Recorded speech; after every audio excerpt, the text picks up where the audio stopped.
এক দূর দেশে ছিল এক মহান রাজা, যার বাগানে জন্মেছিল সোনার আপেলের গাছ। প্রতিদিন রাতে কেউ না কেউ চুরি করত সেই সোনার আপেল। রাজা 3 পুত্রকে পাহারা দিতে বললেন। ছোট রাজপুত্র ইভান এক রাতে পাহারায় দাঁড়িয়ে দেখল এক জ্বলজ্বলে আগুন পাখি আপেল খাচ্ছে।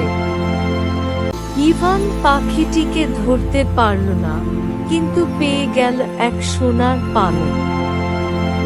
রাজা বললেন, যে আগুন পাখিকে ধরবে সেই পাবে অর্ধেক রাজ্য। ইভান রওনা হলো তার অভিযানে। পথে এক বৃদ্ধ জাদুকর ইভানকে সাহায্য করল আগুন পাখিকে ধরতে।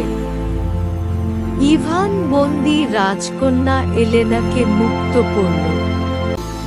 তারা প্রেমে পড়ল, কিন্তু হিংসায় জ্বলতে থাকা ভাইরা ইভানকে হত্যা করল। রাজকন্যা আগুন পাখিকে নিয়ে রাজপ্রাসাদে ফিরে গেল। তখন আগুন পাখি তার জাদু দিয়ে ইভানকে আবার জীবিত করল। শেষে সত্য প্রকাশ পেল। রাজা ইভানকেই উত্তরাধিকারী ঘোষণা করলেন।